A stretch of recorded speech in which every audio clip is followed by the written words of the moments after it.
expensive kinds of seafood. "Try to get some Stewkey Blues," Julia said when he hazarded a trip to the fishmonger's. "Granville says the locals love them." He had genned up on enough coastal lore to know that Stewkey Blues were cockles, but Granville was a new name. Over the next few days, Julia's conversation thrummed with mention of him. "Granville says we ought to get tickets for the Sea Fever Festival at Wells. Granville says that they have point-to-points at Fakenham. Granville says the best time to have dinner at the Red Lion is Wednesday night." Like the Scarlet Boys glimpsed at low tide in Blakeney Harbour, he bobbed up when you least expected him. Forgetting to supply basic details of some phenomenon by which she was transfixed was one of Julia's oldest habits, in the same category as the Christmas card she had drawn up by an artist friend each year, full of the same symmetrical holly sprigs and the same lumpy snow scenes. The cockles, meanwhile, which bulged suggestively against the rim of the giant jam jar in which they were supplied, were hard to swallow.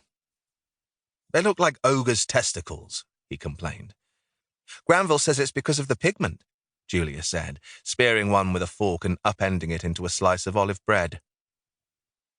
That night it rained for the first time in a month, a colossal storm that punched up from the Hook of Holland and went rampaging off into Lincolnshire, and whose after-effects demonstrated that Marjorie had been right about the damp course. Like the deluge and the tornado jets that came in low over the skyline at dawn, Granville was something unforeseen. Not, as Nick had half expected, the mournful exquisite in the three-piece suit who left for Norwich each morning in a Jaguar, nor, as he had occasionally supposed, the Wellington-booted ancient who could be seen pinning up details of church services on the parish notice board, but a slender, grey-haired 50-year-old with a lurcher, whom Nick found on the doorstep on his way back from a walk picking samphire on the salt marshes. "Poor crop this year," Granville said, tweaking one of the sprigs out of Nick's basket, crunching it under his front teeth and holding the stalk disgustedly between finger and thumb.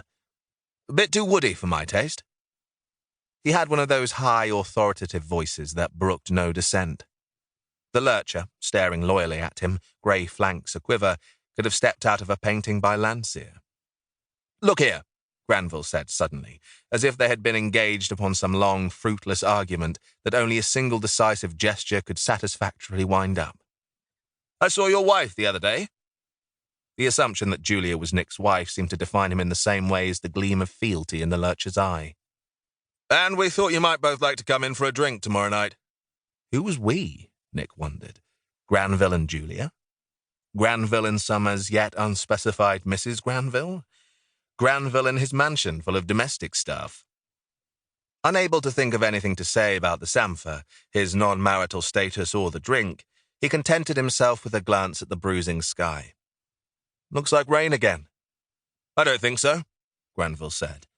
It was already 6 or 7 feet down the sandy drive. The lurcher plodded diligently at his heels. "Come at 7, he flung back over his shoulder.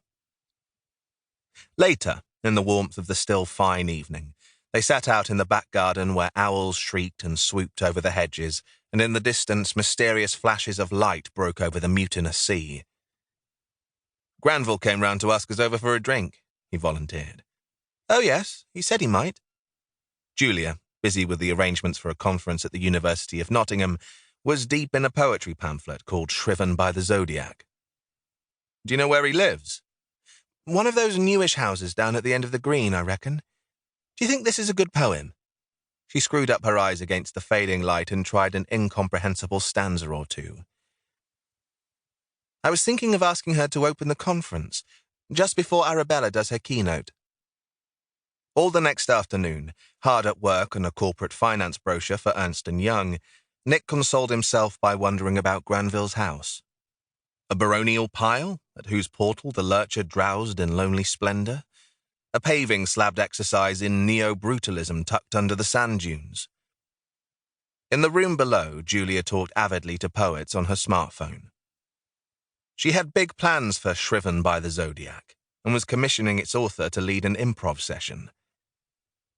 Coming down to brew coffee in the expensive percolator Julia had bought at Lana's in Holt, he glimpsed the jam jar full of cockles, abandoned between the bread bin and a heap of tea towels advertising the Brancaster Coastal Trail.